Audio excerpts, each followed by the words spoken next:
In today's video, I will show you how to build a very simple task list in Excel, but also how you can integrate the colors of your favorite design or your favorite website inside this task list. Okay, let's build this. So before we get started, for those of you that are interested in how I retrieve those colors, I found a color scheme that I like. That's something I found online. And I've just more or less copied the three colors that I think I'll be using. So the first color is this light purple here. And the second is this deeper purple. And there's a color in between here for the border. So I'll be using those three colors. And at the background, I think it's just not exactly black, but I'll be just using black. So there's a couple of ways that I often use. It's not the most efficient, but it's always at hand. I go into PowerPoint and I insert something, let's say, for instance, a text box here, because PowerPoint has the color picker. If you go under Shape Fill, it has an eyedropper here, and then you can select the color, click on this, and that fills the box, and you can copy that box then into Excel. But it might be best if you just actually know exactly the number. So here, if you go under more fill colors, that gives you the exact code, and you need to remember this code. You need to write down this code for when you go into Excel. So that's the first way. There's a few steps, but I always find myself doing this. The second way is to get a tool, obviously. You get a tool that is a color picker. I'm gonna suggest one. It's called Power Toys. Obviously, it's a free tool. And they have a color picker that I'm gonna bring up here on the screen. So that wherever you put your cursor, it gives you immediately your color picker. So it's a bit faster. When you click on it, it lets you copy it. So this way it's much faster, as you can see, and even gives you some different shaded here. If you're interested, you can click on the other shades and it changes all the colors. And obviously, it has also hex, RGB, and HCL. It's a tool, free tool on Windows. It's called Power Toys. I don't know if it exists for Apple. So there you go. So once you have found a color scheme, you need to copy all the color codes, so then you can use it in Excel. So I copied my three color codes here that I brought back from my PowerPoint or from the color picker. And then I've created a very basic task list, task description, estimate, done percentage, priority, due date, and note. So we'll walk through this later on, but I just want to put some coloring first. So we have this, the first one here is a deeper blue here. I will use this as a top here. More colors. I just click on more colors. Here I put custom. And here I've just put the inner RGB. I just put the 6 digits that I have retrieved. So 3263. And that should give me this, and then I'll put obviously the font in white here. Now for all the rest, I'm just going to put this by default, but we'll change for when the task is completed. So we have this color code here that we need to bring. Notice, obviously, you don't have to do it every time. Once you've done it once, it puts it in the recent colors here. So I'm just going into more colors, custom, A000FF, and here you are. So I'm just going to put all this font in white here, although there's nothing in it yet. Okay, so this is the basis. So what you can do now that you have done this, you go under Styles. You have the normal here. So you right-click, you modify, format, you go under Fill, and for Fill you put black. We said we'll put a complete black here to start with, and then we'll see. Okay, so that's it, almost done, almost done. Okay, so here I said we'll have a look at what we can put in here. For instance, here you have task 1. I'm just going to put all this in bold. Let's be bold today because it's very bright. Okay, task, estimate, you put an amount of days. Done percentage, you can put 50%. Priority, so this, if you want to be fancy, you can go under data validation. Data validation here, you select allow list, and here you put low, comma, medium, comma, high. And then you can select it here. Before I select it, I'm just going to drag this all the way down to make sure that it's applied to all the column. Okay. And here I'm just going to have put medium, for instance. A due date, that's just the date that you would put, 1st of June. And then a note or a status. So just started, you can put some comment here on the task.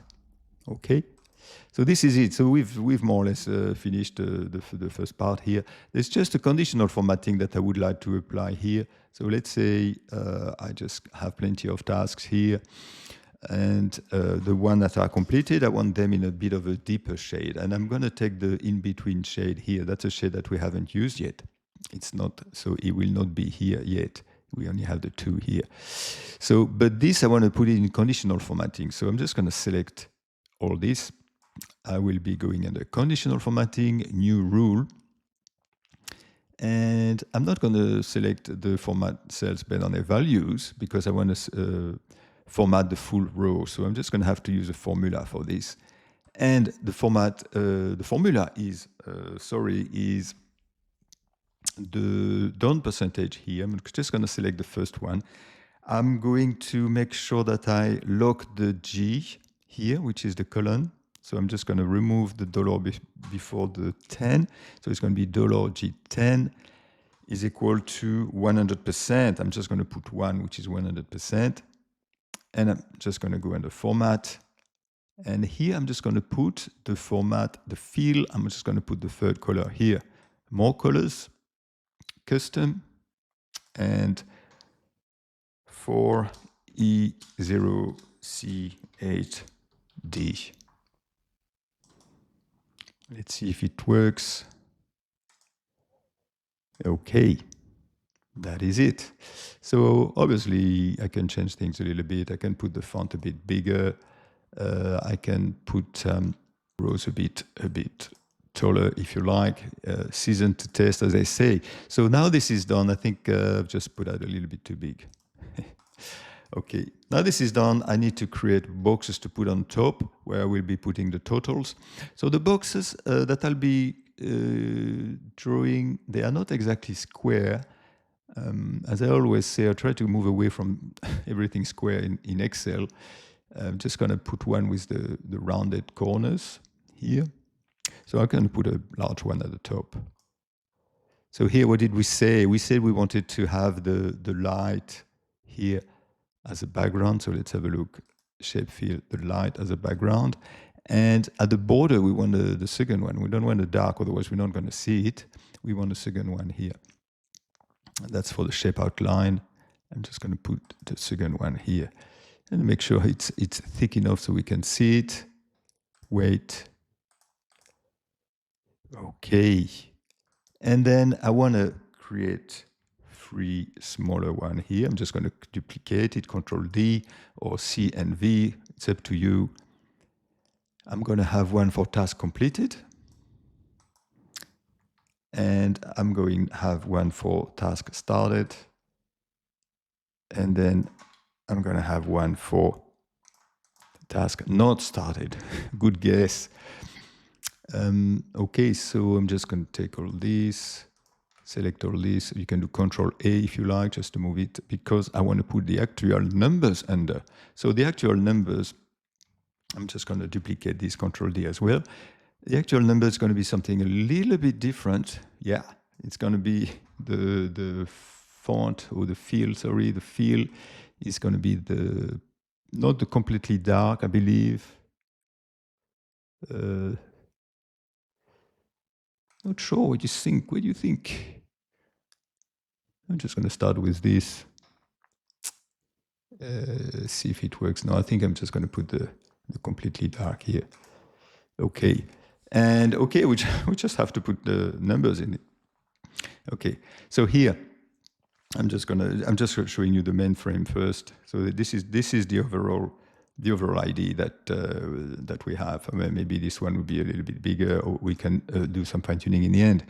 So this is the overall ID, and then we will have a chart here. And then once we've done all the charts and all the boxes, we can just simply align everything and making sure that all the colors are okay.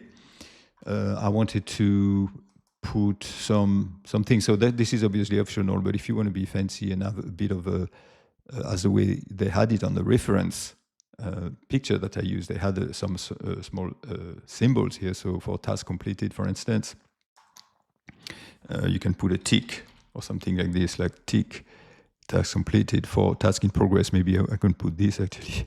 And for not started, I can put a cross. So they are a bit rough, but that should do for us. So here you go. So you have the three here.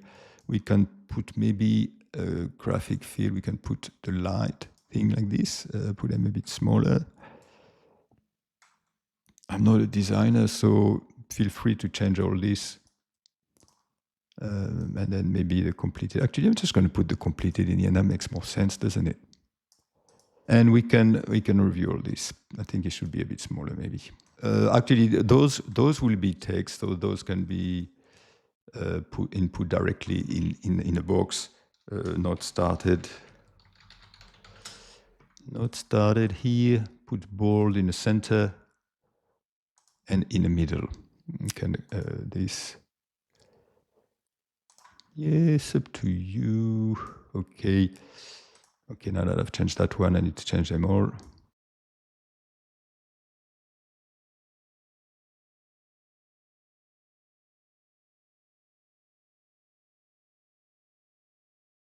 So here we need to do some calculation. We need to calculate how many tasks have a done percentage of 0, how many have 100%, and then we have the remainder here. Okay, so I'm just going to do something here. I'm just going to put everything with a white font here. So I'm just going to have 3 rows here. The first one will be not started. The other one I'm just going to put completed, and then I'm going to put in progress. Okay, so the reason I've put not started here is that we will deduct the in progress from the total here. So I'd like to have something just to double check total tasks. And here I usually do a count A, which allows me to check how many actually tasks there are. So that's how many non-blank cells there is in this. So count A here, how many do we have? We have 8. Not started. So it's a simple COUNTIF. If you don't know COUNTIF allows you to check in a column how many elements have the value that you refer to. So here, for instance, the range is done. I want to check how many elements in this column here have 0. And I put a comma and I put 0 here. So you don't need to put equal 0 because it's equal by default. That's the criteria that it selects. So the second one I want to do is I want to do another COUNTIF. COUNTIF, same range, and I'm just want to put 1 is equal to 1. Okay. So in progress, I would have to put something a little bit complicated, something that is above 0 but less than 1, which is all the remainder. But I'm just going to be lazy. I'm just going to use the count A here. Total task minus not started minus completed. And this is 5. So this is the numbers that we want to put here on top. This bothers me. This needs to be in the center. Okay. Now, very easy. You just click on the box, making sure that you have clicked on the side of the box. And here you just put equal. And you select this cell here. So you have 2 here. And you put that in bold. Big, big, big. 2. Okay. And then here you do the same. You have to select the font. What font did I have here? 24. Okay. Equal to not start in progress 5. Okay, 24. 24. What you can do is you can select this box, format paint, this one here. And then I'm just going to do format paint in the last one. And then completed. Okay, same is equal to 1 completed. That didn't really work, the format paint. Okay, so this is it. I think there's some things we could change. I think this needs to be bigger. The logo are a bit, the icons are a little bit too big here. Completed. Need to align all this. Okay, now we just need to do this chart. So now my laziness is coming back to haunt me now, because I wanted to have a chart that was just showing not started, in progress, and completed. So I'm just going to have to move those around like this to have them in order for the chart.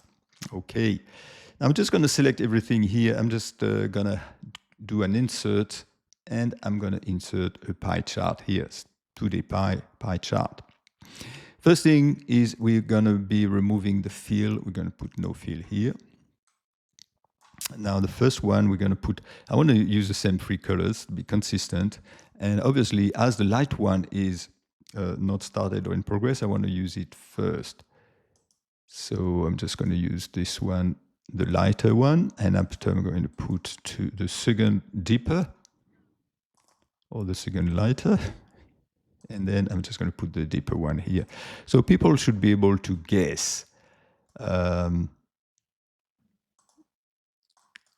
Yeah, I suppose I can also remove the legend here. I think people should be able to guess. What I need to do is remove the outline, no outline here. And then this is it. So if people are just going to click on this, I don't think this is necessary. I think I like to think that people should be able to have a representation, but you can leave it if you prefer. I'm just going to remove it myself. And once that's done, if you want to add the labels, I mean, this is a super simple task list. So the numbers are here already, but if you want to add the data labels here, they are here, but you cannot see them. Put them in bold. And for some reason that decreased, so you need to put them a bit higher here. So maybe a little bit bigger. You see, this is not extremely complex. And here, obviously, you can put something, the text tasks for the project ABC. Put that in bold, center. You need to do some alignment, probably. You can group those, for instance. You group those so they come as a unit. So after you can align all those things. If you don't know how to align, there's actually a tool that is not often used in Excel, I've noticed, is the select here, select objects. And then you select those here, and you go in the shape format. And then align, you can put align middle here. Okay, so I don't know if I want to do this with those because that's going to align everything, but just to show you. Oops, that was here, align. If I put align middle, and that puts everything here. So if you want to get out of it, you just do a double click. But something that is also useful in this is you go and once you've selected them, we are a bit off topic here, but you right click, you go under size and properties. And something quite handy is that you go under properties is you can say don't move or size with cells. For instance, I'm just going to do it here. More for training purpose, I suppose. And when you extend this, you notice that this one is extending with because I didn't apply the property to this one, but this one I've applied the property, so it doesn't change. Well, thanks for watching. I hope you enjoyed this tutorial. If you want to know more, you know what to do. I have plenty on my website, plenty of tools for project management or for any part of life. Thank you.